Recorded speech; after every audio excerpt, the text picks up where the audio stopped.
Boa tarde, boa tarde. Estamos aqui novamente às 16 horas, em ponto, com mais um Entrevista ABC News, né, trazendo sempre nossos convidados aqui da região do ABC, com as entrevistas, com os pré-candidatos, um tema, um bate-papo sempre sobre política.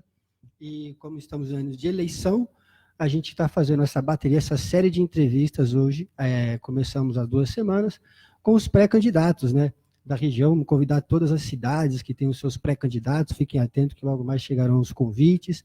E a gente começou pela cidade de Diadema, da qual a gente já trouxe 6 ou 7 pré-candidatos, e a gente vem, qual que é o nosso objetivo? Trazer a informação que pensam os pré-candidatos nesse comecinho aí de ano, do qual eles também já vão se posicionando, alguns já se intitularam pré-candidatos, né? Isso não quer dizer que eles vão terminar como candidato até convenção e todas essas questões políticas, mas o fato é que nós estamos aqui numa terça-feira, 16 horas, com mais um candidato, e já quero agradecer pela audiência que todos estão dando aí para radioabcnews.com, para quem está aí sempre interagindo nas redes sociais com a gente, e isso é bom. O nosso grupo de comunicações, que acaba de ter mais um braço, que é a radioabcnews.com, que é uma web rádio que está crescendo e vai expandir esse espaço aí ainda muito mais, porque hoje todo mundo está na internet e nós também chegamos na internet, né? E estamos aí fazendo lives ao vivo. Quem quiser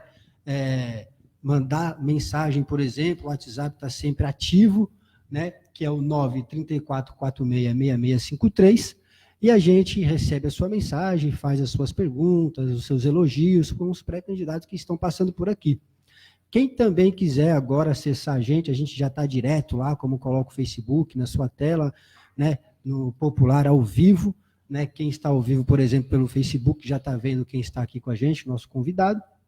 E se você que ainda não sabe, quiser acompanhar, dar uma compartilhada, mas querer nos achar aí, ABC News Oficial, né, @ABC News Oficial, você encontra a gente no Facebook. E pode mandar sua mensagem, interagir. Hoje a rede social é bem democrática, né?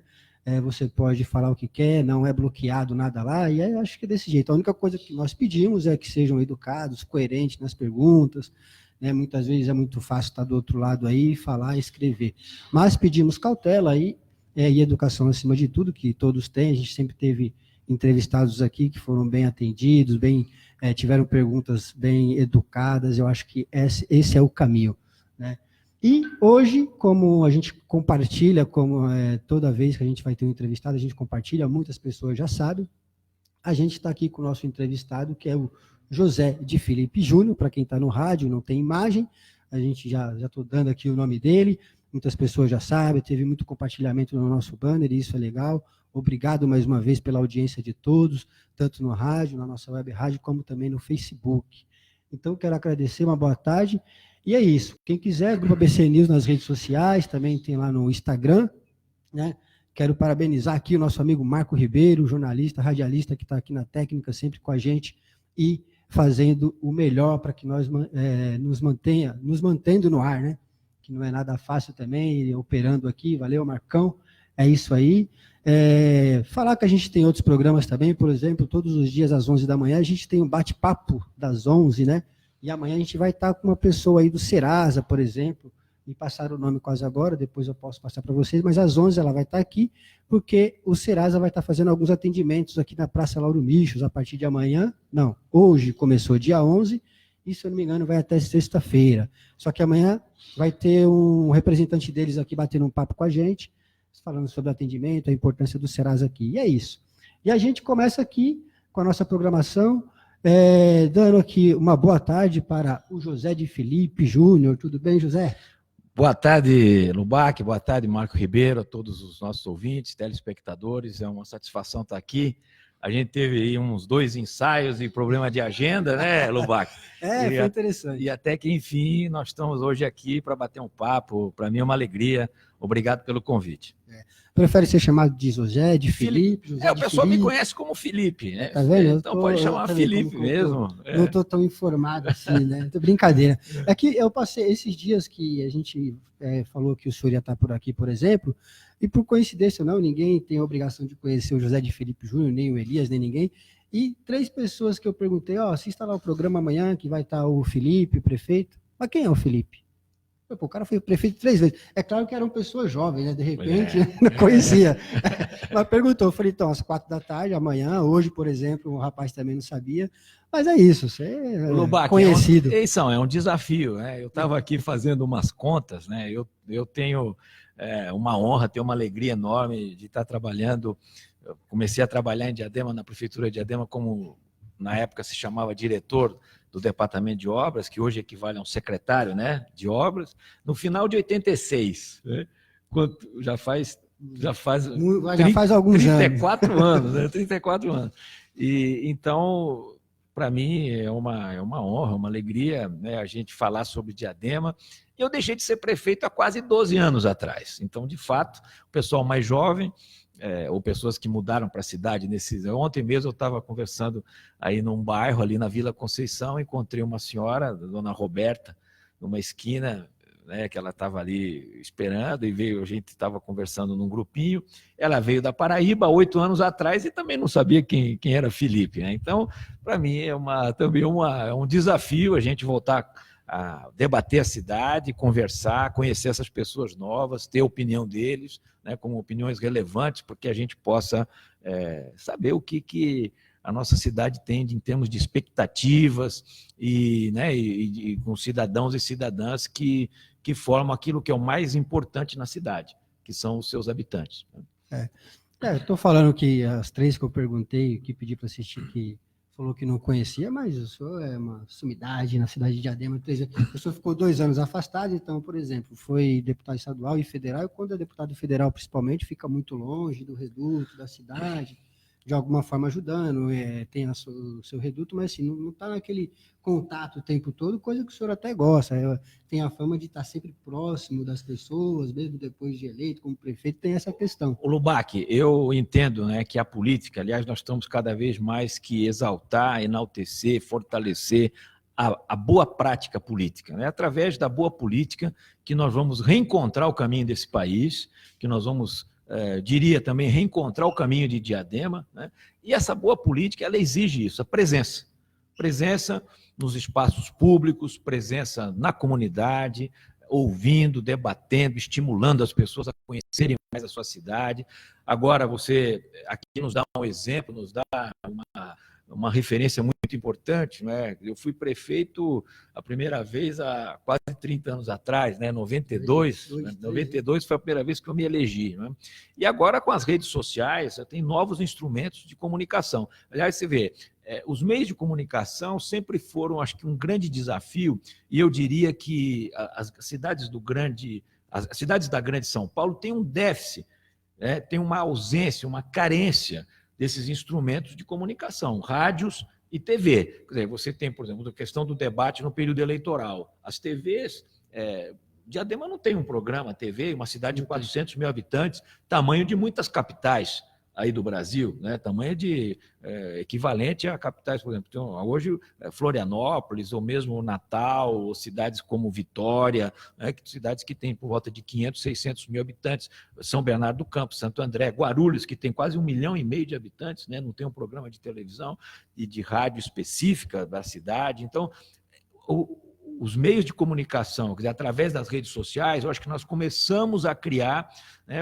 novos instrumentos para que as pessoas conheçam a sua cidade, debatam, participem, né? E eu acho que esse é um grande desafio para o presente e para o futuro, de nós termos, né, o poder público, não só ter o site, né, ter mecanismos de falar através do telefone, de aplicativos dos celulares, né, através das redes sociais, porque é uma maneira, quando você sabe, eu fui prefeito 3 vezes, sempre pelo PT, né, estou no Partido dos Trabalhadores, aliás, a minha homenagem aqui a todos os que fundaram o PT. Ontem o PT fez 40 anos de idade, né? Eu vi o PT nascer, né? Para mim foi uma alegria, uma honra, uma oportunidade também, assim, quase que uma coincidência, porque foi perto, eu morava na Vila Madalena, e foi ali na região de Higienópolis, perto do Pacaembu, no Colégio Sion, né? Foi um domingo, eu estava recém-formado engenheiro, né? Eu colei grau no dia 31 de janeiro de 80, portanto, me formei em 79 como engenheiro civil, e nós estávamos com alguns amigos, companheiros da UE, né, a União Estadual dos Estudantes, tivemos uma atividade naquele domingo, e nós ficamos sabendo que o Lula e outros sindicalistas iriam lançar a proposta e fundar um partido dos trabalhadores, e eu tive lá à tarde, no domingo, e vi, né, a mesa constituída com Lula, Olívio Dutra. Então, ontem o PT fez 40 anos, mas como eu estava te dizendo, eu fui prefeito 3 vezes pelo PT, uma das marcas e um dos nossos desafios era fazer o que nós chamávamos o modo petista de governar, é incentivar a participação popular. Incentivar a participação cidadã, fazer com que os cidadãos conheçam a sua cidade. Para que ele conheça a cidade, a prefeitura também tem que dar instrumentos, né? Abrir, ter transparência, uma coisa que hoje não existe, infelizmente. Nós queremos saber mais informações a respeito, né, de dados da saúde, dados das finanças, e as redes sociais vão cumprir um papel fundamental. Aliás, você tem prefeituras hoje, né, que usam o sistema de 156, porque antes as pessoas, para reclamar da prefeitura, até o telefone não funcionava direito, tinha que ir pessoalmente. Né, a questão, nada vai substituir a presença, como eu disse para você. Nós vamos ter plenárias presenciais para debater a cidade, nós vamos chamar as pessoas para discutir o que elas acham, o que deveria, né, como é que Diadema deveria ser debatida, governada, e o que nós esperamos do futuro, mas as redes sociais vão exercer um papel fundamental. As pessoas têm problema de horário, às vezes não pode estar à noite, ou trabalha, né, ou estuda à noite, e pode, portanto, entrar numa plataforma, entrar num site, entrar num aplicativo, falar através do Facebook, dizer, olha, eu acho que a cidade pode melhorar, é assim, existe crítica, existe sugestões, existe propostas. Então, vocês estão usando essa nova tecnologia, né, para reforçar o conhecimento da cidade, o debate da cidade. Portanto, fico muito feliz de estar aqui exercendo um pouquinho essa atividade. E esse propósito a gente tem também de levar, através da informação, a participação pública, né, trazer também com que eles se interajam, como o senhor disse. A partir do momento que a gente tem esse canal de comunicação, as pessoas estão interagindo, sabendo da sua localidade, da sua região. E por mais que não tenha televisão, não tenha rádio, a gente até tem algumas rádios até famosas, porém fazem aquelas portarias e acabam saindo da cidade, todas querem estar em São Paulo, que é maior, né, a questão de anúncio, publicidade, mas nós temos até rádio, né, em Diadema, porém não ficam aqui, acabam saindo. Isso. Nada contra, está dentro da DRE, mas enfim. Mas nós temos, mas deveria haver para cá. Lubac, nós devemos olhar com o futuro e a gente começar também a desenvolver uma nova consciência na sociedade. Os meios de comunicação precisam ser democratizados, precisam ser melhor usufruídos pela... Você tem uma cidade, uma região... Vamos até fazer o seguinte... Aqui, né, nós estamos diante do grupo ABC News, né? Uma região metropolitana de mais de 20 milhões de habitantes, mas aqui a região do ABCD tem quase 3 milhões de habitantes. Então, que tivesse um instrumento, uma rede de TV, de rádio, que fosse das 7 cidades. Por exemplo, o consórcio poderia ter, né, uma espécie de uma concessão, a possibilidade de debater a cidade. Você imagina, 3 milhões de habitantes é quase o tamanho de um país, né? O Uruguai é um pouquinho maior, o Uruguai tem 3 milhões e meio de habitantes, e nós temos 3 milhões de habitantes aqui que estão alijados de não ter uma identidade, de não ter um instrumento, né? Você tem a TVT, no Sindicato dos Metalúrgicos, é uma tentativa, é uma coisa, é um passo importante. Agora, nós deveríamos ter mais instrumentos, né, para democratizar a comunicação, sem dúvida. Enquanto isso, o senhor falou, quase 3 milhões de pessoas, porém, por mais que tenha as redes sociais e tal, ainda a imprensa é muito pequena para uma população dessa. Mas, vamos lá, vamos começar pelo tema também que a gente trouxe o senhor aqui, que é para falar da cidade, que é para falar de vários acontecimentos, e vamos começar assim por que é já a questão da eleição, as articulações que estão fazendo, mas o que está sendo, na minha visão, que o PT, na personalidade do senhor, está sendo o foco, o polo entre as questões de quem vai ser candidato ou não. Já estão dizendo que vocês estão trabalhando até no sentido de ganhar no primeiro turno. Se está essa questão é porque está tendo essa visão por algum motivo, e que vocês só não ganhariam, de fato, seria o mais difícil, até eu, na verdade, não ganharia, se o deputado Márcio da Farmácia fosse candidato para concorrer, coisa que ele já disse que não é. Mas o nome do prefeito, do candidato, pré-candidato José de Felipe Júnior, está bem cotado pelo que a gente está vendo se falar por aí. Como que o senhor avalia essa questão? É por conta de um governo não tão bom e as pessoas vão falar, vamos trazer de volta e a gente não quis numa outra época? Como que o senhor analisa essa questão? Bom, Lubac, eu estou olhando aí como um pré-candidato. Nesse ano eleitoral, nós vamos ter eleições no dia 4 de outubro, né? Diadema vai escolher um novo prefeito, novos vereadores, espero também que tenha vereadora, porque não temos nenhuma vereadora, né? A participação da mulher é muito importante na política. E, assim, o PT, ele tem um legado, e essa é a primeira questão, é uma questão muito importante que nós, quero deixar na mesa, deixar aqui, colocar para você, porque foi uma obra coletiva, né? Uma obra de são 6 mandatos do Partido dos Trabalhadores, eu tive a honra de coordenar 3 deles, né? E que trouxe melhorias, avanços na cidade que são inegáveis, né? Mesmo pessoas que tinham uma visão crítica ao PT, pessoas que não gostam do PT e falavam isso, aqui em Diadema vocês acertaram, né? Aqui a gente tem que tirar o chapéu, vocês avançaram, fizeram a cidade, era uma cidade sem direitos, uma cidade que vivia sem infraestrutura urbana, era conhecida como a cidade dos 2 sapatos, né? Era um choque em relação ao nível de qualidade de vida entre Diadema e as outras irmãs aqui, Santo André, São Bernardo e São Caetano, porque era uma cidade com 80% de ruas de terra e de lama. Então, a partir daí, construindo infraestruturas, depois construindo políticas sociais, construindo cidadania. Então, as pessoas mais, né, você falou que tem algumas pessoas que não me conhecem, esse vai ser o grande desafio da gente levar para as pessoas, nós nos habilitamos, nós estamos nos propondo, como pré-candidato a prefeito, de apresentar essa candidatura na hora certa, pedir o voto e discutir na hora certa, a hora que a legislação nos permitir, né, mas com a segurança de que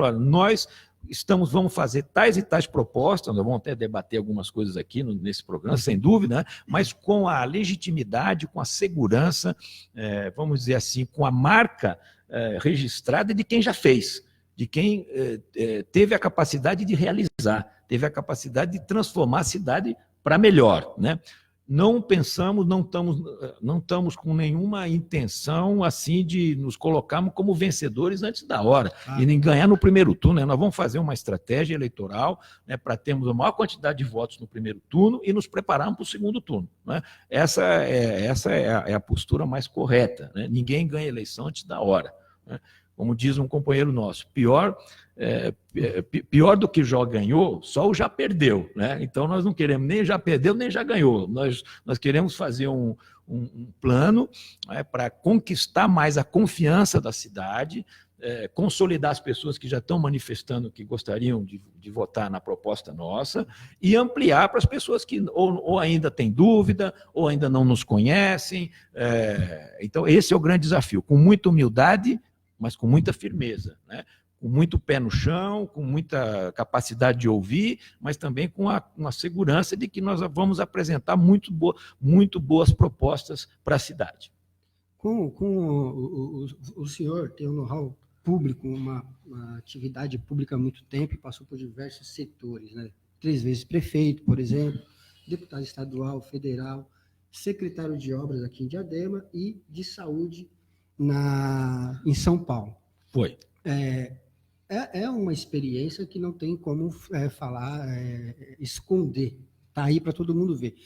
Com essa estrutura, ainda fora a questão acadêmica do senhor, claro que é engenheiro, mas o que o senhor faria para melhorar o que o senhor fez quando o senhor era prefeito e o que traria de novo? Como que seria essa nova, essa versão moderna, vamos dizer, 4.0, que é a questão da revolução digital? Como seria esse Felipe agora para o povo, para mudar de fato, ainda mais o PT, que tem essa bandeira de mudar a vida das pessoas, de fazer políticas públicas direcionadas para a minoria, para pobre, essa questão toda, né? O que seria de fato feito, o que precisaria mudar de fato, que está sendo, na visão do senhor, errado agora, para atingir a pessoa que realmente precisa que a vida dela mude? Lubac, isso mesmo. Eu acho que nós temos que olhar para o futuro e essa é a disposição de eu estar me apresentando. Teve internamente no PT um debate, eu fico muito honrado e, ao mesmo tempo, com muita responsabilidade de ter sido escolhido por consenso o pré-candidato a prefeito, né, do nosso partido. Muito alicerçado no que nós já fizemos, aquilo que eu disse para você. Eu fui 3 vezes prefeito, mas eu fui 2 vezes secretário antes, quer dizer, eu participei intensamente de 5 gestões do PT aqui na cidade, conheço a cidade, a população de Diadema que me ajudou a ter essa aproximação, logicamente a minha disposição, a vontade de sempre estar presente, de trabalhar, é que nos deu essa condição de conhecer bem a cidade, né? Eu lamento que hoje a cidade de Diadema tem uma gestão que é muito mal avaliada, né? Isso não só na minha opinião, você conversa com as pessoas, você vê pesquisa de opinião, eu lamento que um prefeito que se colocou como um jovem na política, né? Ele era uma pessoa com menos de 30 anos, com valores e propostas políticas quase avessa ao PT, então sempre foi um crítico ao PT, dizendo que, enfim, fazendo as críticas dele. Eu esperaria que ele fizesse alguma coisa melhor do que nós, né? A cidade ganharia com isso.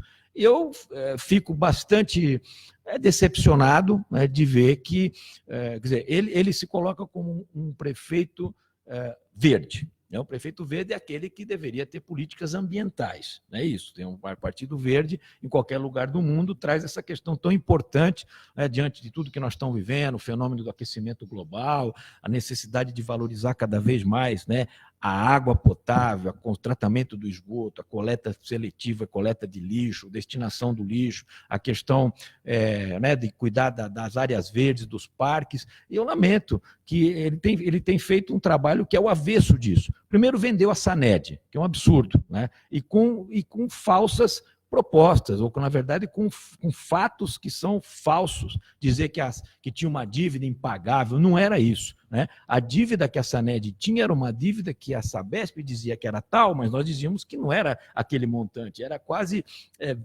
era 5, 6 vezes menos do que eles falavam, nós brigávamos por isso, e ele não teve nenhuma atitude de brigar, vamos dizer, num bom sentido, quer dizer, de contestar essa dívida e dizer, não, isso aqui vocês estão cobrando é um absurdo, nós vamos ter, porque nós abrimos mão de uma coisa que você não consegue medir em números. Mas agora o povo vai começar a medir em número a conta que está aumentando. Mas eu digo, você não consegue medir em números o que é a autonomia, a soberania de uma pessoa, de uma cidade ter a sua própria empresa de saneamento, de água e de esgoto. Eu vou dar um exemplo para vocês. A Sabesp, uma das primeiras coisas que ela fez aqui em Diadema é construir uma adutora que liga o Parque Real no Americanópolis.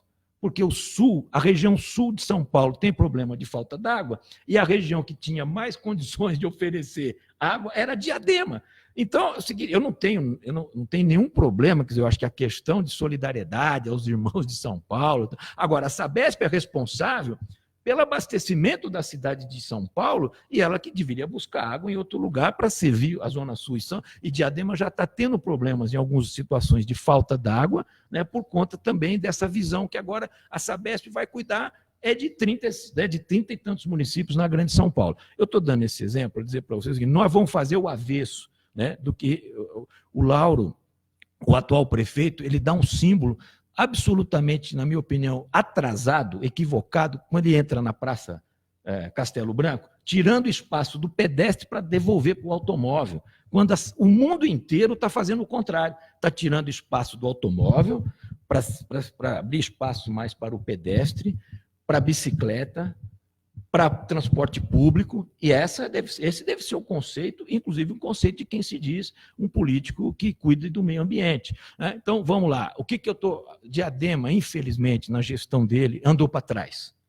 Então, a primeira atitude que nós vamos fazer é o seguinte, é recuperar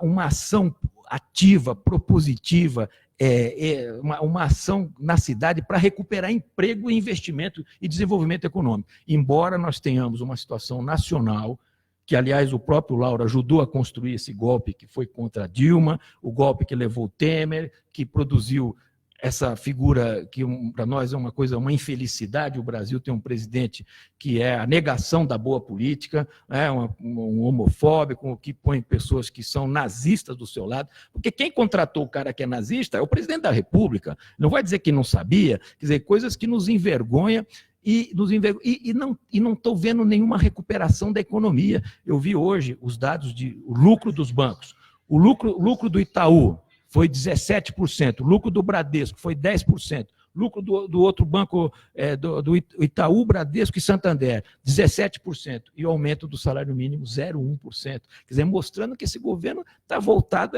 para quem já tem muito, para os ricos, e tirando direitos dos pobres. Quer dizer, infelizmente, o Lauro ajudou a colocar esse cara lá, e Diadema está sofrendo as consequências, e que, portanto, não é uma coisa simples, né? Eu acho que nós vamos ter que ter uma outra política econômica para gerar emprego. Agora, o município, eu vivi, Lubac, eu fui prefeito com o Itamar presidente e o Fernando Henrique presidente. Eu fui prefeito com o Fernando Henrique na época do apagão. Essa cidade, nós chamamos os empresários na Ciesp, eu até me assustei, eu era prefeito, né, finalzinho de 2001, começo de 2002, teve um apagão, não sei se você vai se lembrar disso, né?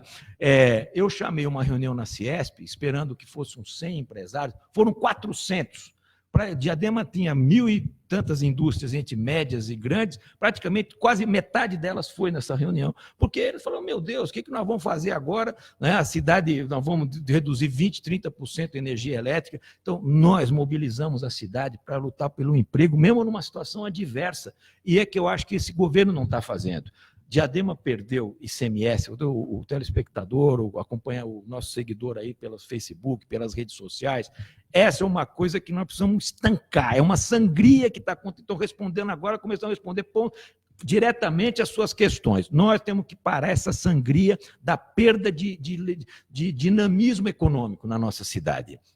Chamando os empresários, voltando a ter o polo de cosmético, voltando a ter o polo de plástico. Diadema tem uma grande concentração de indústria de plástico, fazendo um marketing importante da cidade. Diadema tem uma localização estratégica fantástica, agora com, oferecendo espaços para que você tenha agora esses prédios que estão aparecendo aí com salas comerciais, você tem uma série de galpões vazios, a cidade pode oferecer isso, né, para buscar empresas aqui do ABC, buscar na área de serviço, empresas, indústrias não poluentes, você estabelecer e divulgar e incentivar o empreendedor, né, mais individual, e nós fizemos isso muitas vezes, fizemos ali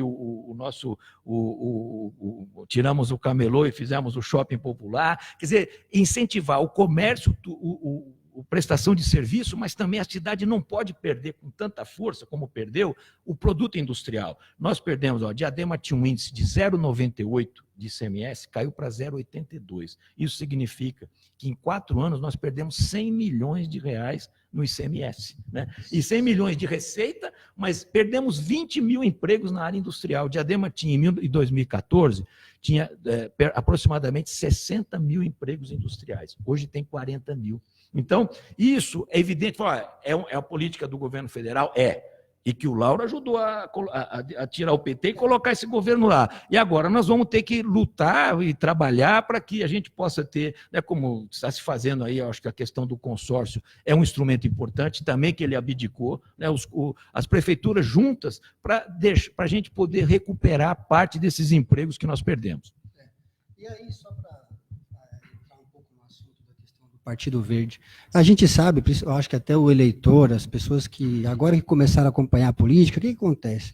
É Partido Verde, porém, hoje as pessoas mais precisam de um partido para serem candidatas, isso é óbvio, está na lei, então, assim, muitas vezes não segue o que aquele partido quer. Então, tinha a Rede de Sustentabilidade também, que pouco fez, então, assim, acaba que não se luta por aquilo que acredita. Vem a questão também, o que o partido acredita, porque hoje as pessoas também querem votar em pessoas, não querem votar mais em partido. Então, a pessoa também entra por conta de precisar de um partido, por isso que surgiu a questão da candidatura avulsa.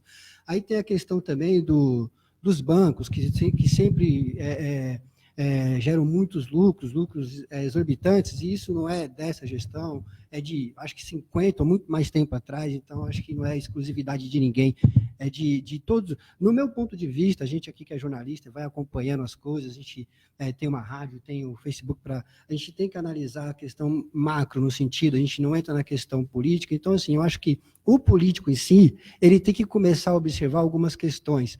Não é de hoje que sempre se falou de crise, não é de hoje, o próprio PT, quando teve à frente no governo federal, ele ajudou muito os bancos, e no meu ponto de vista, ele ajudou os bancos na sua totalidade no que ele precisava e os pobres no que os pobres precisavam. Então, assim, deu Bolsa Família para o pobre e enriqueceu os cofres dos bancos para poder gerar emprego, de grandes empresas, para poder gerar emprego, sempre com essa discussão. Nesse sentido, você acha que não tem que ter uma estrutura diferente, de pensamento diferente, de também tentar acabar com esse negócio de tirar esse governo daí, porque ele está maltratando? Porque, no meu ponto de vista, todos maltrataram. Teve o bom, teve o lado bom também do PT, mas também está tendo um lado ruim do Bolsonaro também, como teve o do Lauro, mas também como o PT também foi tirado daqui um dia, porque as pessoas não queriam mais. E essa questão de muito tempo também no mandato acaba desgastando o próprio gestor. Deixa eu voltar, vamos voltar nas duas questões. Você falou da questão geral e você está falando da questão local, mas eu quero só contestar e discordar de você com relação à questão geral, que é o seguinte: uma coisa é o governo do PT, ele investiu muito nos sociais, investiu na educação, no Bolsa Família, principalmente no salário mínimo. O salário mínimo foi um principal instrumento de redução da desigualdade, né? O salário mínimo, ao longo dos dois governos Lula e do governo da Dilma, teve um crescimento de quase 80% em termos reais. A primeira coisa que esse governo fez foi acabar com a política de valorização do salário mínimo e só voltar a ter a correção pela inflação, igual era no Fernando Henrique. Se nós tivéssemos a política do Fernando Henrique durante os 12 anos que o PT governou, o salário mínimo hoje seria R$550, que é uma diferença enorme, é o dobro, né? E não só isso, você tem um salário mínimo que aumenta, ele também alavanca as outras categorias. Os bancos tiveram lucro no governo do PT, é verdade, mas num cenário que a economia crescia 4%, 4,5%, e eles ganhavam porque a economia crescia também, né? Acho que precisa... Não estou dizendo, aí você tem razão. Acho que uma das coisas que o PT deveria ter feito no governo do presidente Lula era de propor uma reforma tributária. Nós também aplicamos taxação nos bancos, teve aumento de IOF, a coisa de redução, né, da cobrança das prefeituras cobrar ISS em relação aos bancos, mas eu acho que nós temos que fazer uma coisa que nós não fizemos e esse governo não se fala em fazer, que é a cobrança da distribuição dos dividendos. Distribuição de dividendo de lucro paga 0 de imposto. É uma vergonha isso, né? Então, isso nesse aspecto você tem razão de que nós não fizemos tudo. Os governos do PT têm que aperfeiçoar, têm que melhorar essa questão da reforma política, da reforma tributária, né? Mas quando nós somos governo, nós colocamos, principalmente nessa questão do mais fraco, do mais pobre, tanto é que a população do Nordeste reconhece, né, que quando ela teve mais valorização da sua qualidade de vida foi nos governos do PT. Agora, voltando ao que você falou, do Lauro e aqui do governo, sem dúvida, o Mário Reale foi uma pessoa que me sucedeu, eu apoiei o Mário, quando eu apoiei, nós ganhamos no primeiro turno, em 2008. O Mário assumiu a prefeitura, governou durante 4 anos e faltou 7 mil votos para ele ganhar no primeiro turno, de novo. E quando ele não ganhou no primeiro turno, a cidade deu um cavalo de pau, né? Uma virada, e foi muito isso que você falou. Eu avalio que foi muito uma coisa assim, de uma fadiga, um cansaço. As pessoas queriam conhecer outra proposta. Então, se é da democracia, a gente até ter a alternância no poder e ter partidos que governam muito tempo e depois tem um tempo para que venha outras forças, né? E é isso que aconteceu, na minha opinião, aqui em Diadema. E lamentavelmente, nós estamos vendo, lamentavelmente, eu não estou torcendo para quanto pior, melhor. Eu estou me colocando como pré-candidato, porque eu estou vendo essas coisas que eu te falei aqui, parte delas, da cidade, retrocesso, né? E respondendo um pouco, continuando a sua questão, que você falou, bom, o que é o Felipe 4.0, o que você faz? Então, vou lá, questão da recuperação do emprego e desenvolvimento econômico, de ter uma atitude diferente do que tem o Lauro e que tem o secretário de desenvolvimento dele, que estão passivos, que não estão fazendo nada, perdendo indústria, não estão fazendo nada. Então, outra coisa, voltar. A gente tem muita disposição nos primeiros, se eu tiver essa honra de ser indicado e ser eleito prefeito, né, eu tenho a percepção, estou conhecendo cada vez mais em detalhes o que está acontecendo na cidade, é a gente voltar a propor e a dispor e fazer funcionar na cidade o que já existia e não existe mais. Quer dizer, eu acho que é isso outro retrocesso que nós tivemos. Posso te dar um monte de exemplo aqui. Né? Você tem a questão de colocar as catracas dentro dos terminais, da área do transporte. Isso tem que retroceder imediatamente. A questão do quarteirão da saúde, que muitos dos serviços que tinham não tem mais. Prontos socorros que nós tínhamos na região norte e região sul. Eu vou na região do Paineiras, que é a região região norte da nossa cidade, a pessoa fala, Felipe, aqui se a gente fica doente, nós temos que ir para São Bernardo. Né? Quer dizer, a saúde voltou a ser um problema muito grave em Diadema, apesar de estar chegando a quase 40% dos recursos na saúde, que é uma coisa absurda, que ele está gastando, colocando o recurso e não está resolvendo. O que está faltando? Gestão, presença da equipe para falar com o povo, né? Informatizar a saúde. Essa é uma coisa que eu quero dizer para você. Ó, eu gostaria, a informatização da saúde, a gente ter... o cidadão ter acesso fácil, a gente pode também ter um telefone para poder comunicar as pessoas, se ela vai na consulta, se ela vai no exame, porque tem muito isso, Lubac. A saúde, eu fui secretário de saúde do prefeito Haddad, foi um desafio enorme que eu enfrentei lá, quero, inclusive, um outro momento a gente pode falar sobre isso, mas a experiência que eu tive lá me deixa muito mais seguro de estar dizendo o seguinte, aqui em Diadema nós podemos fazer muito melhor do que está se fazendo com a saúde. Né? A questão do absenteísmo, você marca 10 consultas para daqui uma semana, se você não ligar na véspera, na antivéspera, as pessoas, vocês vão na consulta, de 10, 2 faltam. Falta porque a vida das pessoas é complicada. Falta a mãe, teve que levar a mãe ou o filho, ou teve um problema com a família, ou esqueceu. Né? Então, essas 2 que faltam, é uma fila que se acumula. Então, o exame, a gente sempre ligava, 15 dias antes, ligava na véspera, e se a pessoa não fosse, a gente já repunha a vaga. Né? E isso é uma coisa fundamental. É um trabalho que tem que ser feito, porém, assim, é um pouco injusto também, né? As pessoas têm que ter a consciência de que quando já temos uma saúde, não só em Diadema, mas no Brasil, que não é tão boa, aí você tira o lugar de quem precisa passar numa consulta. Então, o próprio cidadão diademense, munícipe de qualquer cidade, ele tem que ter a consciência. Quando marca, tem que ir. É lógico, tem as suas eventualidades. Aí, então, talvez, num telefonema, você consegue identificar, não vou conseguir ir porque me machuquei, estou sozinho com o filho. Não, sabe o que acontece? Isso também transmite para o cidadão uma segurança maior e uma percepção de que o sistema municipal da saúde está preocupado com ele. Tem visibilidade, ele só, você está aqui, o senhor João da Silva vai ter consulta daqui uma semana, está na nossa lista, está na nossa agenda, nós estamos ligando para o senhor. Quer dizer, isso dá mais, faz com que as pessoas se sintam visíveis do ponto de vista de serem cidadãos. Né? Então, eu falo, a questão da saúde, a questão da segurança. Diadema tinha uma presença da Guarda Civil Municipal que não tem mais. Tinha câmeras que acompanhavam a questão da cidade para você evitar. Né? Hoje o que se ouve muito é a questão de furto e roubo, não tanto mais como nós tínhamos um período que era homicídios, mas furto e roubo é muito grave, as pessoas precisam se sentir seguras para andar na sua cidade. Né? A questão do esporte, as pessoas reclamam, a questão da cultura, os centros culturais não têm a mesma presença que tinha da nossa época. Projetos habitacionais. Ele não fez nada, esse governo. Ele só usufruiu daquilo que o Mário plantou. Ele fez projetos, o Massa Ferro, outros projetos que, mesmo o Sítio Joaninha, com recursos do PAC, foi plantado na época que o Mário foi prefeito. Mas você não acha que é responsável da parte do prefeito que entra entregar o que está em andamento? Não, sem dúvida, mas ele também tem que fazer ele também tinha que plantar para outros colherem, porque você sabe que o plantio, né, o projeto, ele tem um ciclo para se implantar. E quando fala de habitação, 4 anos, né? Uma demanda muito alta para se então tinha que preencher. Tinha que estar definindo o terreno, tinha que estar definindo a proposta.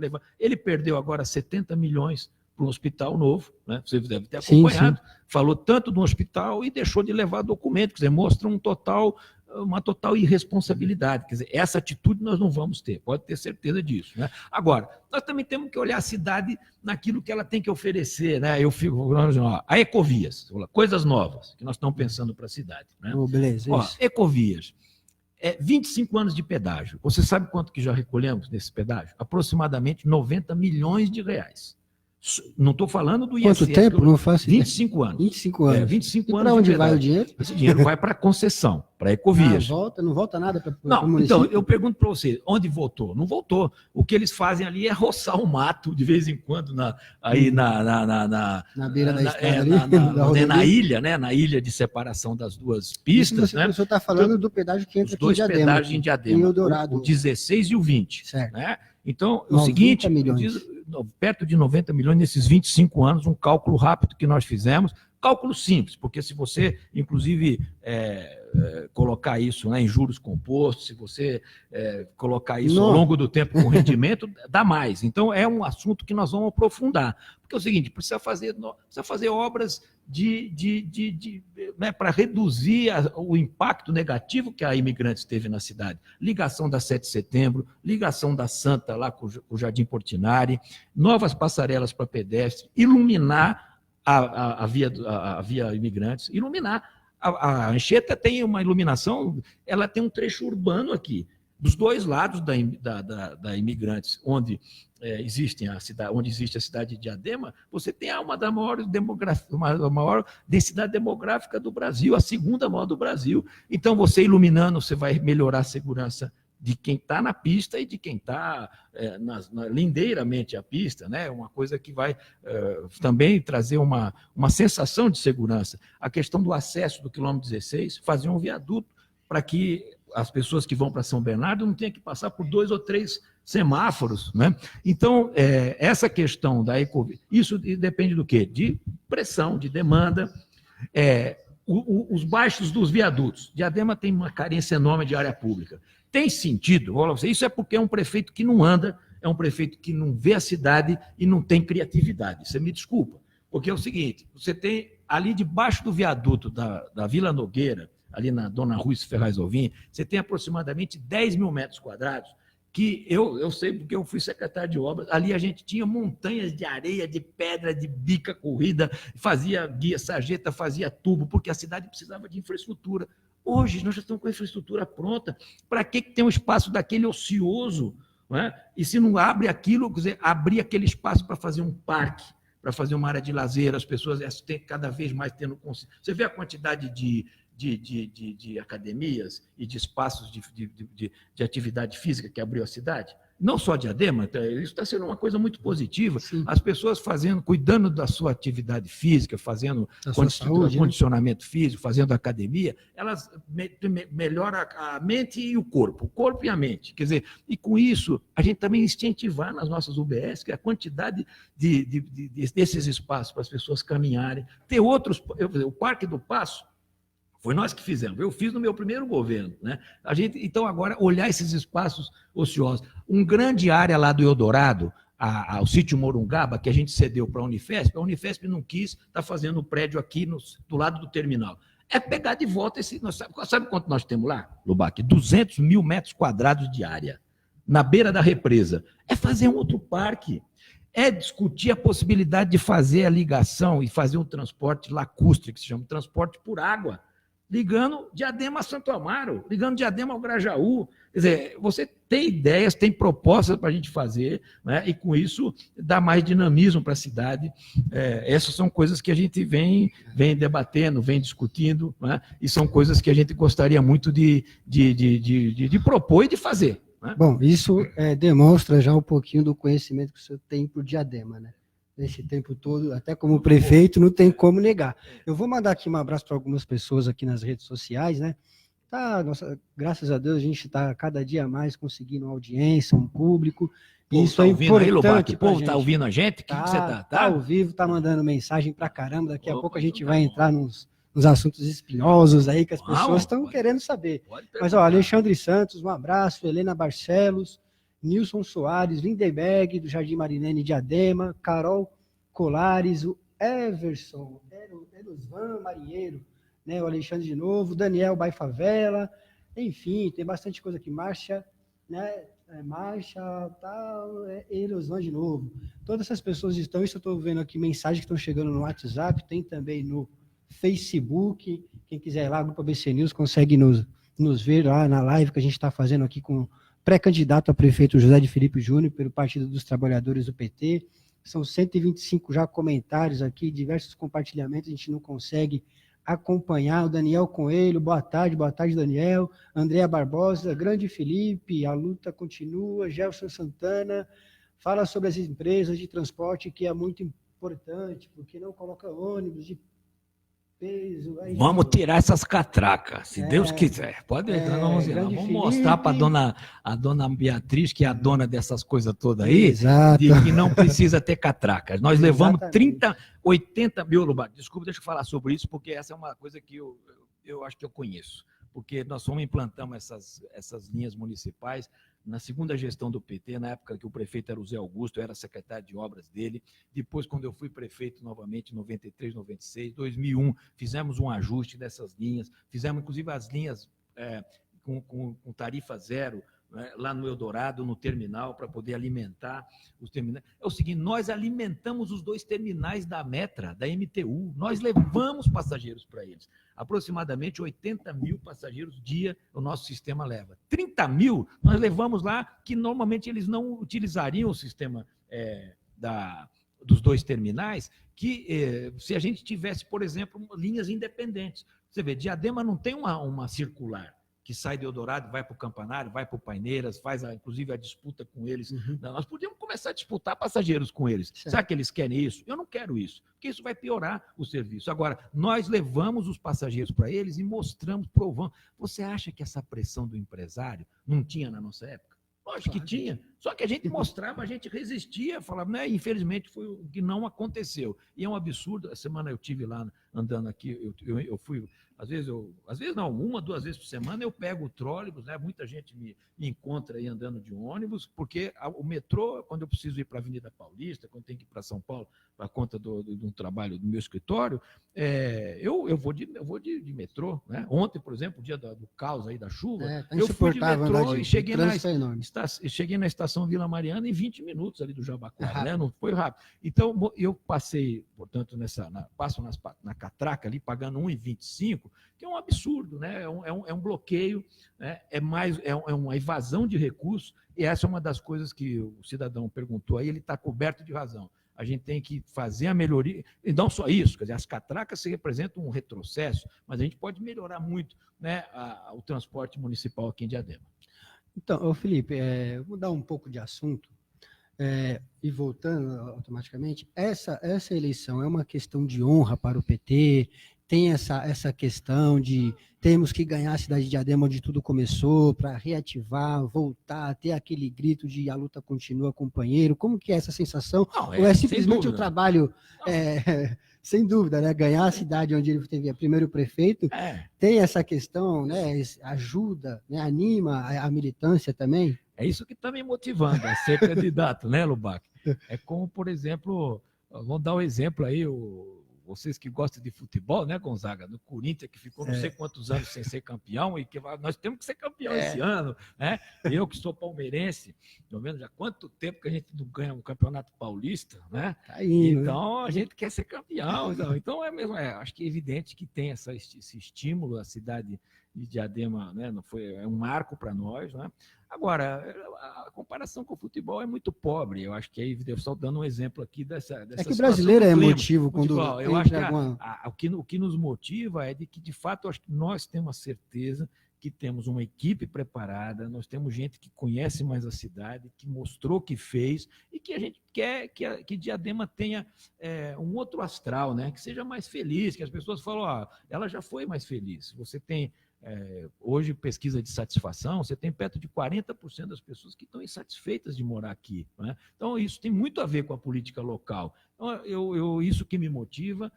Eu conheço a cidade com muita humildade, não me proponho a ser salvador da pátria, não existe isso, ninguém faz nada sozinho, por mais mérito que a pessoa tenha, por mais conhecimento que tenha da área dela. Se vier a ser prefeito dessa cidade, o meu papel vai ser de exercer uma liderança, de exercer motivação para que o coletivo assuma cada vez mais o seu papel. Nós, os cidadãos, e os funcionários públicos que estão desmotivados, né? Eu quero ter muito aliado na área da saúde, da educação, do transporte, dos funcionários públicos, diferente do que diz esse ministro, que chama funcionário público de parasita, eu chamo funcionário público de cidadãos especiais, né? Porque eles recebem, eles têm o prazer, eu diria, eles têm a satisfação profissional, Lubac, de que tudo que ele faz de bom ser apropriado de forma coletiva. Eu acho que isso não tem preço. Uma coisa é você ser funcionário de um banco. Imagine um funcionário de um banqueiro. Tudo que ele faz de bom, ele fala, bom, no final do dia eu dei mais lucro para esse cara. Bom, é a profissão dele. Então, agora, uma coisa é você ser uma professora do setor público que chega depois de um dia exausto, de cansaço, uma pessoa que se dedica na sala de aula. Não é fácil você cuidar de 20, 30 capetinhas que às vezes tem ali dentro, né? Então, ela se dedica com amor, com dedicação. Ela fala, mas eu estou ajudando a construir os cidadãos de amanhã. Então, isso não tem preço, né? Então, eu acho que eu gostaria de ter a aliança, a presença e estar junto desses trabalhadores do serviço público. Com relação às conversas políticas, até recentemente, né, saiu na grande imprensa aí que o PT teve as suas conversas e que poderiam se aliar desde que não fosse um partido de direita, citou alguns partidos e tal. Aqui na cidade de Diadema, como que está o Felipe? É chapa pura? Está nessa conversa? O Ronaldo entregou para apoiar, né? Foi.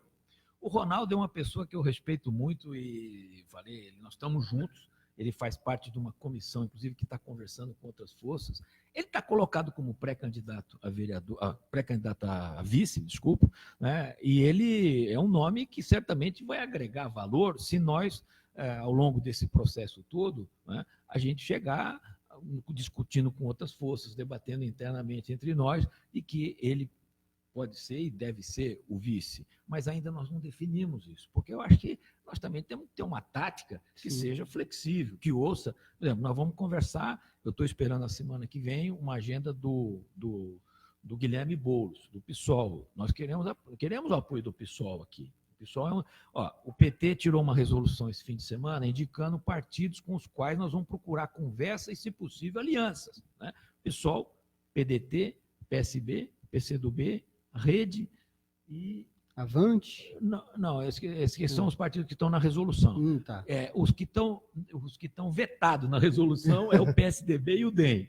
Então, portanto, esses outros que eu não citei são partidos que dependem da conjuntura não tem local. Nem conversa? Não, no PSL não tem nem conversa. Nem conversa, e nesse outro aí, que a imagem deles é um cartucho de revólver, sei lá o que é negócio. Nós somos o oposto disso, queremos construir a cultura de paz, não a cultura da violência. Então, só que é o seguinte, o PCdoB aqui está no governo do Lauro.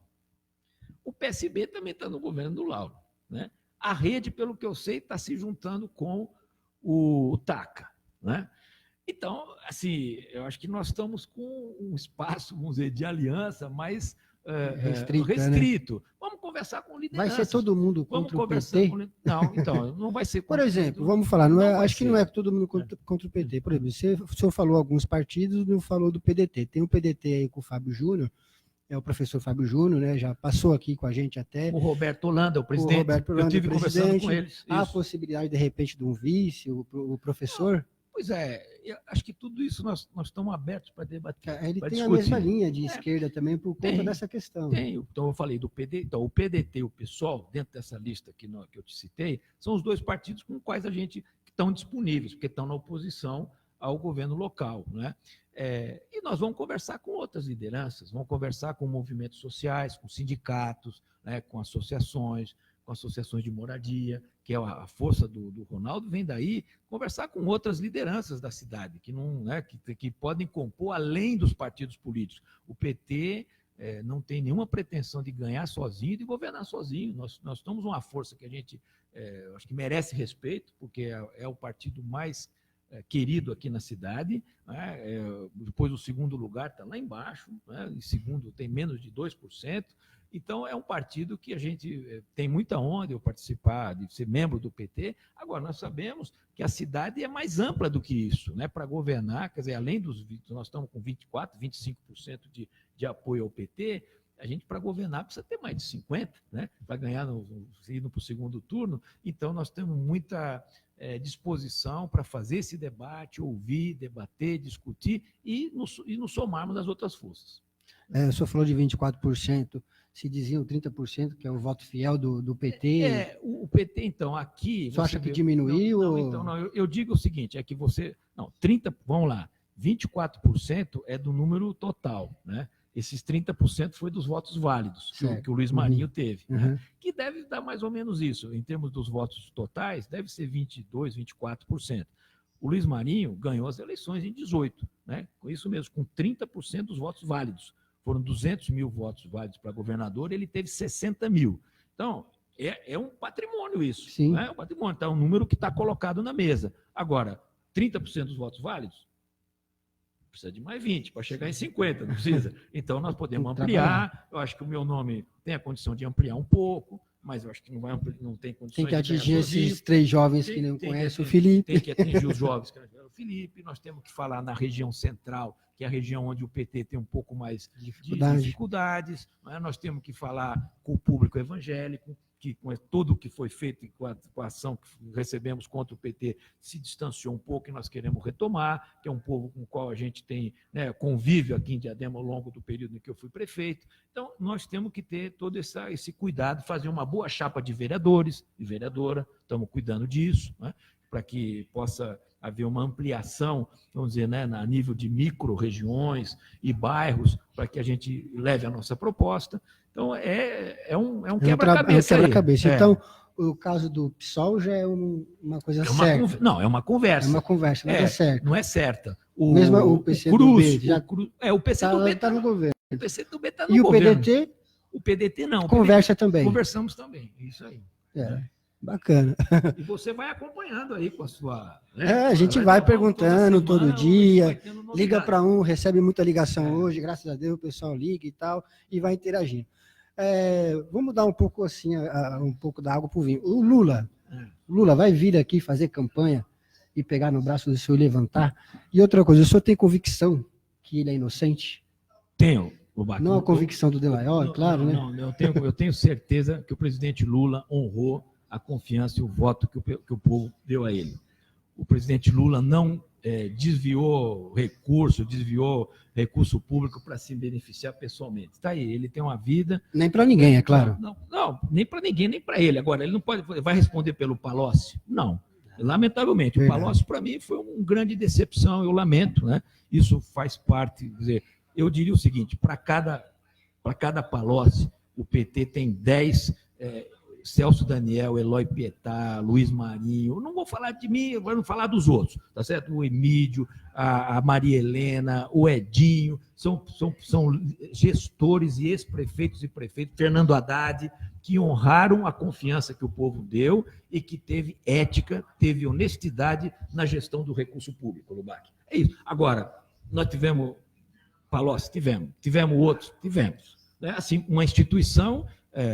como, infelizmente, você tem, na família você tem gente que pisa na bola, na igreja você tem gente que pisa na bola, nos partidos políticos tem gente que, quer dizer, uma instituição abriga pessoas que, lamentavelmente, não seguem ou não honram, né, aquilo que fala ou que defende. Agora, essa questão da ética, da honestidade é fundamental. O Lula vai vir aqui na campanha, né, ele vai fazer gravação, ele vai ter presença, a gente percebe... Uma pesquisa que nós fizemos também hoje, a absoluta maioria de Diadema acha que o Lula tem que responder em liberdade, que ele é inocente, que ele teve uma perseguição violenta por parte de setores da mídia, a grande mídia, o poder econômico e o poder judiciário. Né? Quer dizer, hoje você vê aí denúncias de que estão prescrevendo denúncias contra o PSDB, e tudo que tinha a ver com o PT vem para cima da gente. Né? Mas o tempo é o senhor da razão. O tempo vai mostrar isso. Mesma coisa em relação a mim. Quer dizer, quando o Lula foi levado coercitivamente, os caras nunca vieram na minha casa, nunca me mandaram nenhuma mensagem, falaram, nós queremos esclarecer uma acusação que tem contra o senhor aqui. Nunca fizeram isso. Fizeram um espetáculo que, lamentavelmente, isso agride a reputação das pessoas. Né? Quando você vê polícia na frente da sua casa, você fulano de tal foi levado para tal lugar, você já está sendo julgado por uma maior parte da população que, lamentavelmente, né, tem essa visão, algumas pessoas mais mal intencionadas, outras que veem essa questão, falam, a polícia veio aqui e levou o Lubac. Pronto, já cria uma desconfiança. Não é? Mas depois, quando eu falo, ele foi lá, ele mostrou, fizeram uma investigação, não chegaram em nenhum tipo de autoria, nenhuma irregularidade. Então, isso não é uma agressão contra a sua reputação? Sim, foi isso sim. que fizeram contra nós. E eu quero usar, inclusive, a campanha para poder me defender. Não teve denúncia contra mim, não encontraram nenhuma irregularidade. E eu, como ex-prefeito, eu quero dizer para você o seguinte, a gente que é agente público, você não pode ter nenhum receio, não pode ter nenhum tipo de desconforto se você é investigado. Porque faz parte do seu papel de agente público ser investigado. Para checar o Ministério Público, a Câmara Municipal, Tribunal de Contas. Você tem órgãos de controle que falam, aquele cara foi prefeito 4 anos. Teve um problema lá numa determinada licitação, nós vamos investigar. Abre investigação, Tribunal de Contas. Tem coisa que a gente não está querendo aprofundar. Vamos abrir um inquérito, chama ele para responder. Eu tive 28 ou 30 processos aqui de aprofundamento, debate, mas nunca fui pré-julgado. Nunca chegou. Bom, aliás, teve alguns setores da imprensa que às vezes gostavam de fazer esse pré-julgamento. Ministério Público, quer dizer, como se já fosse o julgamento. Ministério Público abre ação civil contra Felipe. Vai perder o mandato. Para o leigo, já está condenado. O leigo já. Não, depois de 2 anos, falou: não encontramos nenhuma irregularidade, está absolvido. E foi o que aconteceu comigo. Eu não tive nenhuma condenação com relação às ações de improbidade. Né? Aproveito para dizer, eu sou ficha limpa, não tem nenhum tipo de restrição com relação. A eleição, quem vai decidir, se Deus quiser, é o povo de Diadema com a sua consciência, votando. Né? Não vai ter.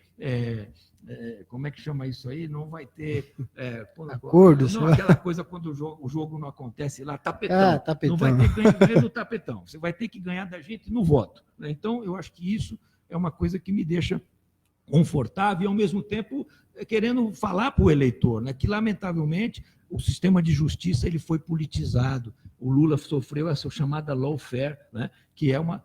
Hoje eu vi uma notícia, a ex-presidenta da Argentina, a Cristina Kirchner, também estava sofrendo um processo e ameaçava a ser presa. E agora ela foi inocentada. Né? Quer dizer, por que aquilo? Porque ela não...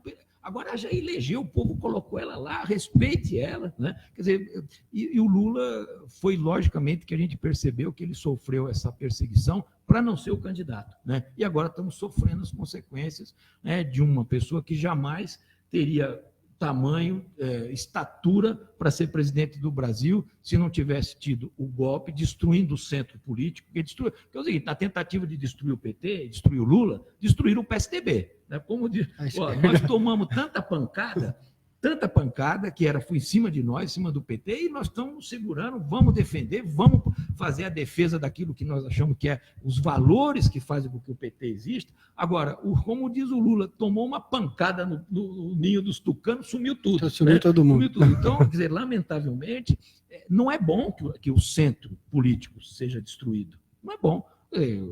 Por quê? O que veio no lugar? Veio uma coisa pior. Né? Quer dizer, hoje eu lamento, tem pessoas que eram assim, pessoas que votavam no Maluf. Você deve lembrar disso. O Maluf foi um político de direita. Depois, quando o Maluf quase que desapareceu, votavam nos tucanos. A eleitor do tucano. E agora deixaram de votar no PSDB, parece que são Bolsonaro desde pequenininho. Né? Eles estão mostrando uma coisa assim, como salvar de alguma maneira. A deficiência, quer dizer, do espectro das pessoas que têm posição de direita, que eu não concordo, rechaço, contesto, né, todo o outro lado, mas ele tem o direito, desde que não seja fascista, porque o fascista é o seguinte, ele é contra a democracia. Não dá para você defender na democracia uma pessoa que vem falar, eu quero destruir a democracia. Não, então esse cara, ele tem que estar... É um perigo, né? Ele quer destruir um sistema democrático. Agora, o cara que é de direita fala, não, eu defendo os ricos mesmo, acho que o pobre ele tem que pagar mais imposto. É lógico que eles não falam isso, eles são mais espertos, eles falam de outro jeito, né?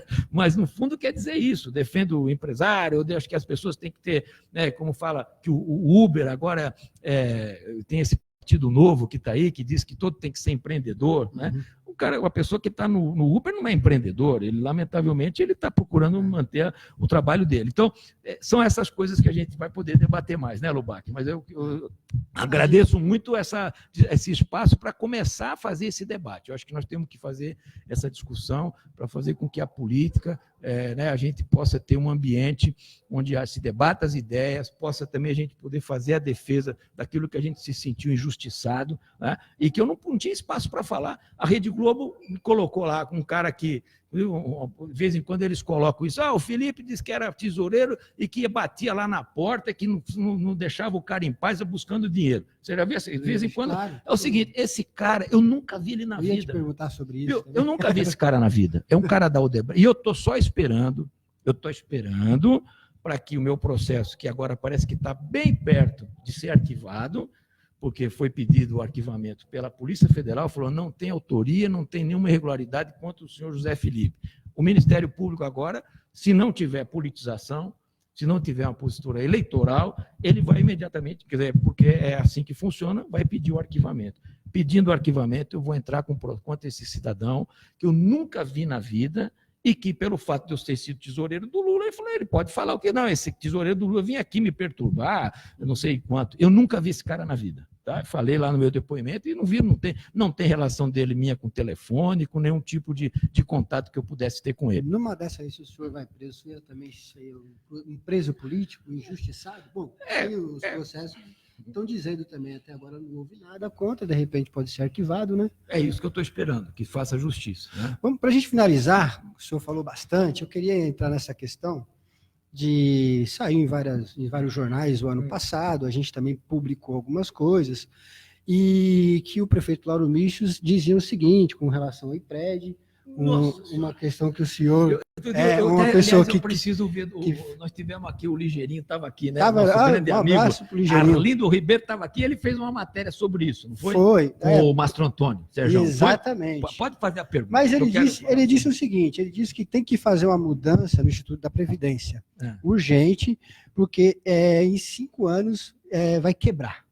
Quer dizer, se o senhor for eleito, o senhor já vai pegar uma previdência quebrada. Como que é? E a gente pegou outras informações na questão dos 140 milhões que se deve, do 8 milhões, 9 milhões que começou na sua gestão e que foi rolando até hoje, que aí pelo cálculo que o senhor falou, engenheiro, matemático, como o senhor chega até 1 bilhão, não sei se isso de fato é verdade. Como resolver essa questão? Há de fato aí próximo de ter uma quebradeira ou é um discurso para fazer uma reforma? É o seguinte, o Instituto da Previdência Municipal, se continuar a política que o Lauro e o Sérgio Mastro Antônio, que é o superintendente, que acho que está lutando muito pouco para contestar o que o prefeito está dizendo, na verdade, ele está defendendo muito mais a postura. Se você vê o discurso dele nessa entrevista, ele defende muito mais o prefeito do que os servidores do Instituto. Aquele deu para a gente, né, porque é o seguinte, 18 meses, pelo menos, que é o que a gente tem informação até setembro, porque nós não temos uma informação, a gente tem informação de balancete, de balanço que sai com defasagem de alguns meses. Mas desde julho, se eu não me engano, junho ou julho de 2018, que sistematicamente o senhor prefeito Lauro Michels não paga a parte patronal do IPRED. Isso nunca aconteceu. Nem na gestão do Gilson, nem na minha, nem da do Mário Reale. A gente teve algumas dificuldades para pagar no fim do ano, deixava 1 ou 2 e depois retomava, colocava para poder reparcelar, sempre era assim. Agora, sistematicamente, esses 140 milhões que ele está dizendo é o que ele deve nesses 18 meses, porque ele não pagou as dívidas que são anteriores no IPRED, e aí fica jogando essa coisa de 9 milhões que nós fizemos um financeiro. Eu vi essa história lá de 95, e que eu lamento, isso é uma coisa... Vamos fazer a história toda. Né? Eu fui o prefeito que constituiu o IPRED, eu tenho muito orgulho disso. O IPRED estava 2, 3 anos a ponto de... lógico que eu entrei em 93, nós designamos uma equipe, constituímos o Instituto de Previdência, que, aliás, é um dos instrumentos importantes para você poder trazer novos professores, novos profissionais da saúde, né? E nós fizemos, eu tive um problema em 96 e pedi autorização para os funcionários para fazer um empréstimo de 9 milhões e meio. E foi feito um plebiscito. 54% votou a favor. E nós usamos esse empréstimo, fechamos as contas em 96, tudo em ordem. O Gilson, de 97 a 2000, infelizmente, né, não fez todas as obrigações dele pelo IPRED. Aliás, é o mesmo secretário de Finanças que tem hoje. Era o secretário de Finanças da época. Né? Então, o que aconteceu? Em 2001, quando eu voltei, estava uma dívida enorme. Aliás, nós temos que agora, vamos fazer uma auditoria disso, pedir para o Mastro Antônio não falar só de 95 e 96, fala de 97 a 2000, 2001, eu comprei aquele imóvel que hoje é o Poupa Tempo. Aquele imóvel foi comprado pela Prefeitura de Diadema e eu repassei para o IPRED como parte de pagamento da dívida que eu tinha contraído. Quer dizer, então, eu fiz um empréstimo, mas eu tive a responsabilidade e tive a honra e a alegria de poder depois ser 8 anos prefeito e poder já fazer a recuperação desses recursos que a gente fez um empréstimo, de aumentar a taxa de contribuição patronal para o IPRED, né, e de fazer com que o Instituto fosse superavitário todos os anos.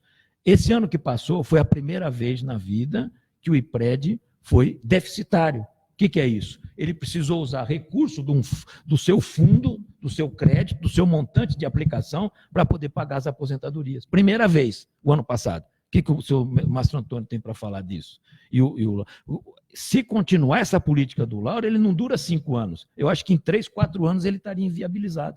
Porque é só a prefeitura não recolher a parte patronal, que é o que ele está fazendo, que em 2, 3, 4 anos você acaba com o fundo que tem lá. São 2.500 funcionários que estão aposentados, a folha dos aposentados é por volta de 10 milhões, a tendência é que isso vai crescer, né? Crescer o ano que vem, agora a tendência é crescer.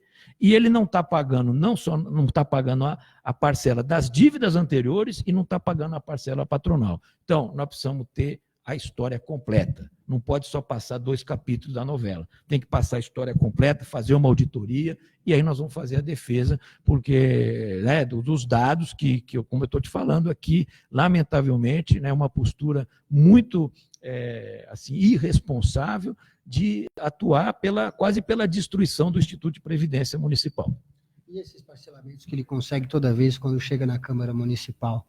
Não, ele não paga os parcelamentos.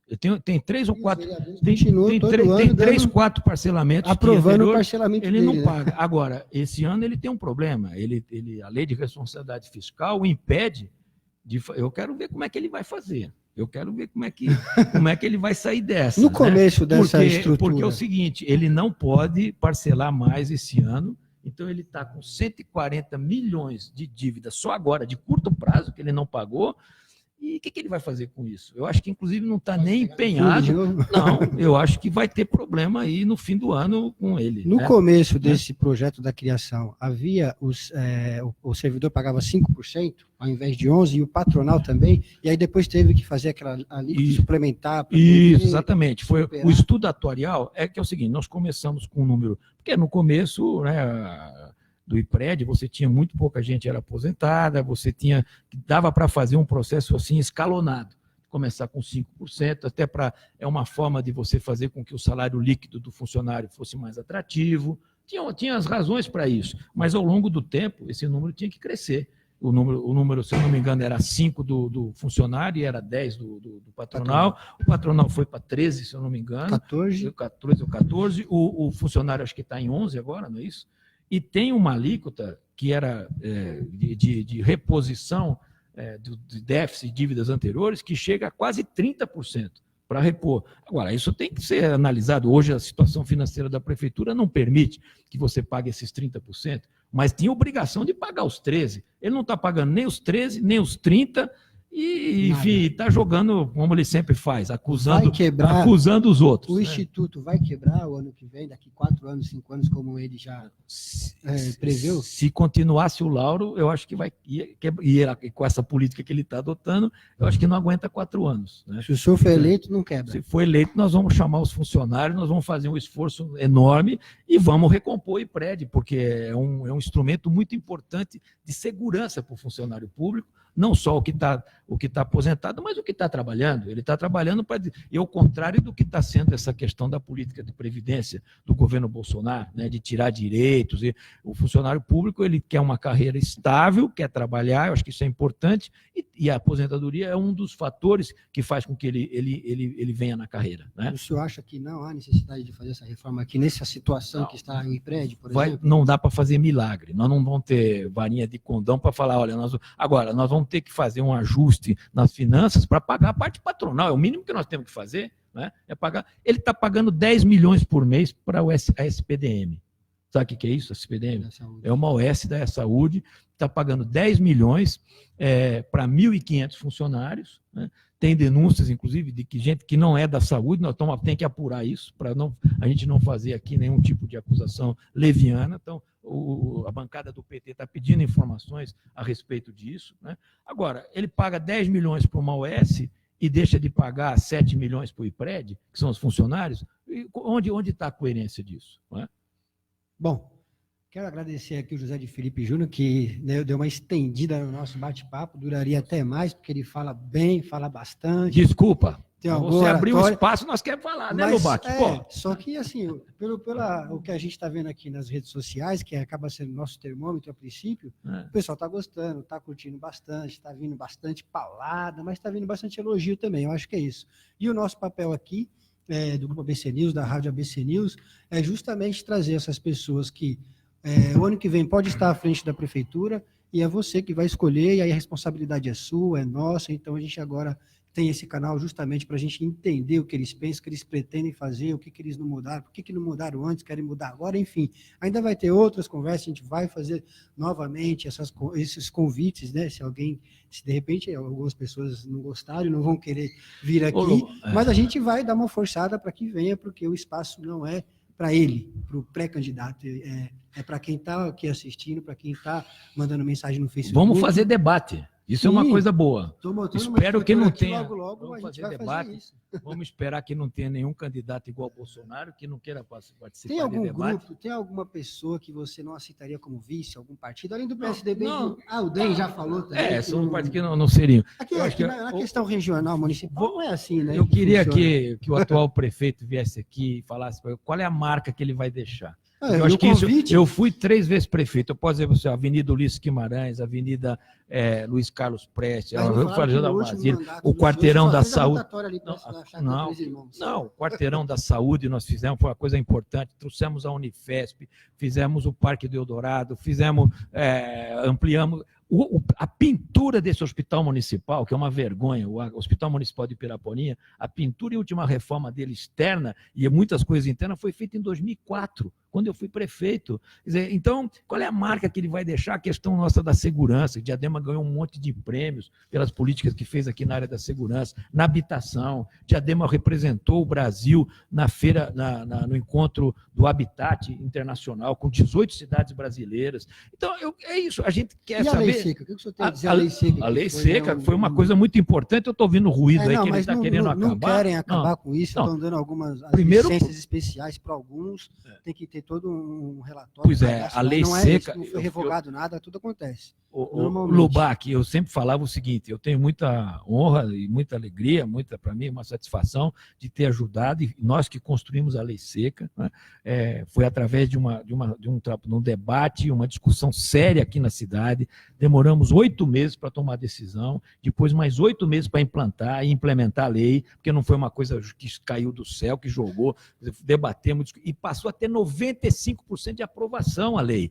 E ela é lei seca, mas não é lei cega ou surda. Ela permitia que tivesse licenças especiais. E é isso que parece que está acontecendo agora, parece que é uma certa falta de critério para conceder essas licenças especiais, e que são coisas racionais. Tem que ter vedação acústica se faz barulho, tem que ter acesso para deficiente físico, tem que ter, logicamente, instalações sanitárias para homem e para mulher, e tem que ter um cuidado com a segurança privada para você garantir que ali mesmo funcionando depois das 11 horas, não seja palco, espaço para violência, para agressão e para risco de morte. Então, já na minha época tinha 40 ou 50 licenças especiais. O que não pode é fazer uma coisa assim de desmoralizar. de conceder licença especial para qualquer um. Tem as regras para oferecer isso. E acho que a fiscalização do diadema legal está muito frouxa também.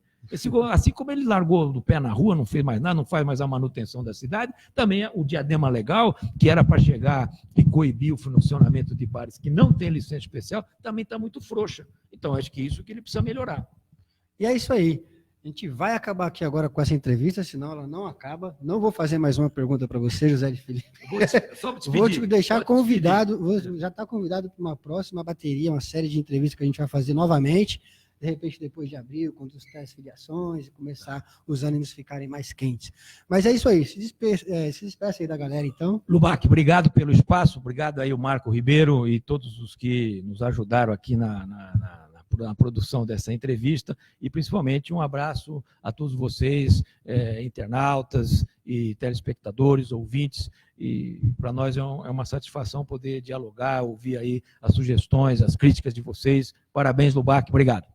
Obrigado, boa tarde a todos e até amanhã às 11 horas. Amanhã a gente vai estar no bate-papo das 11 com o pessoal da Serasa aí para poder passar informações sobre os serviços que eles estão hoje aí com o seu caminhão, né, na Praça Lauro Mista. Até amanhã, uma boa tarde a todos e até logo.